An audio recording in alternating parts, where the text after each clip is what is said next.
Citado com frequência como um dos peões que deve perder um assento na esplanada do Ministério, o ministro da Casa Civil, Rui Costa, já tem uma espécie de plano B caso a ala do PT para presidir a Petrobras, coloque ele para presidir a Petrobras, ser candidato a prefeito de Salvador já em 2024. É uma hipótese embrionária e depende de uma série de fatores. Todavia, Rui sabe que é melhor tentar ser prefeito da capital baiana do que cair no ostracismo político como alguns muito amigos desejam para ele. O estilo gerentão do ex-governador baiano rendeu críticas e fogo amigo desde que ele assumiu a Casa Civil de Luiz Inácio Lula da Silva, responsável por tentar ser maestro em um governo repleto de caciques. O Rui desagradou muitos e acabou perdendo batalhas relevantes, especialmente na pauta econômica do governo. Fernando Haddad, além de ser o queridinho de Lula para sucedê-lo, caiu nas graças do PIB e do Congresso Nacional mais facilmente que o baiano, e isso tem custado a fritura pública e privada dele. Por isso, é comum vê-lo como um provável alvo da reforma ministerial que Lula deve fazer em janeiro. Só lembrando, a imprensa sulista, Correto. Não é nada a favor do Rui, tá? E dentro do próprio PT, Sul e Sudeste também são contra categoricamente ao Rui Costa por ser uma pessoa mais dura, mais técnica e menos política. Débora e professor. Primeiro, Débora.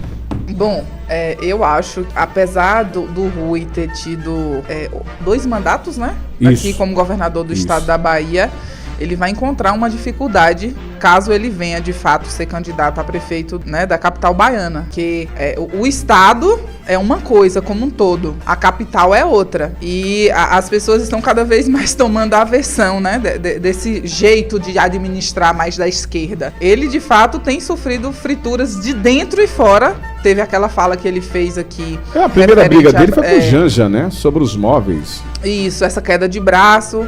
E aí a situação dele não tá nada boa. Então, eu acredito que vai ser difícil também, caso ele saia candidato a prefeito de Salvador. Não, professor. É isso, Nerisvaldo. Eu penso que caso ele seja designado aí para assumir a Petrobras e futuramente ser um dos possíveis candidatos à prefeitura. O que pode ser um forte boato, isso, professor? Pode ser apenas um forte boato, mas a gente ainda não tem certeza, apenas especulações nesse momento.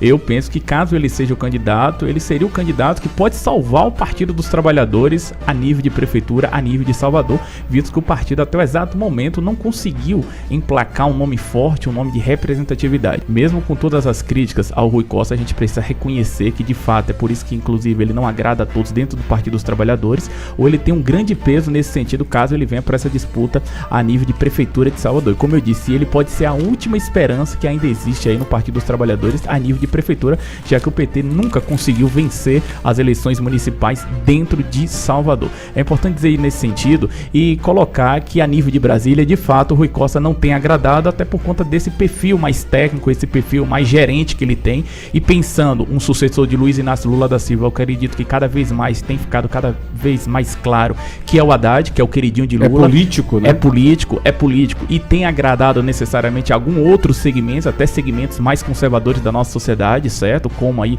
a questão do mercado financeiro, e o Rui Costa tem ficado de escanteio, até porque a própria mídia também não tem essa afinidade com o Rui Costa, ou caso ele seja deslocado, ou seja do interesse dele, do próprio partido a nível de estado, colocar ele nessa representatividade no sentido para que ele não seja esquecido politicamente, eu penso que seria aí no sentido algo positivo para o Partido dos Trabalhadores a nível de estado, já que eu não consigo visualizar um candidato à altura para fazer frente aí ao próprio Bruno Reis, que possivelmente vai para a reeleição dentro de Salvador, Nerisvaldo. Débora e professor, não esqueçamos que o padrinho do Rui Costa é o homem mais forte do Partido dos Trabalhadores lá em Brasília.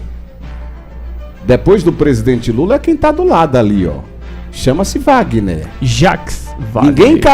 Ninguém encara Lula, só o Wagner. Wagner fala com Lula, ó, galego, vem cá, barbudo, vem cá. É papo reto E não se esqueça que o cargo do Rui tem muita força do Jacques Wagner. Correto. Então, essas especulações daqui a alguns meses podem se resultar em meras especulações, porque às vezes a mídia do Sul e Sudeste esquece essa relação, né, do Rui com Wagner, do Wagner com Lula. Porque o determinante, de fato, é essa relação que existe de Wagner com Lula. Com Lula. Independente se Lula gosta, tem afinidade ou não com o Rui. Não tem nada a ver entre Lula e Rui, não né? Não tem nada a ver, até porque tem muito mais estranhamento do que propriamente aproximação. Mais pega entre os dois. Eu acho que tem muito mais estranhamento entre Rui Costa e Lula do que propriamente aproximação. Acho que fica bem claro. E aquele cargo qual ele ocupa hoje, dentro de um dos principais ministérios, que é o da Casa Civil, eu acho que ele é muito mais fruto de arranjos e negociações e conversas com o senador Jacques Wagner do que propriamente da própria vontade do presidente Lula. E o PT do Sul e do Sudeste temem o próprio Rui Costa, correto, o crescimento do Rui Costa, né? Correto. A Gleice Hoffmann tem medo do crescimento do Rui Costa. Ou vão tentar anular ele. Briga de galo aí.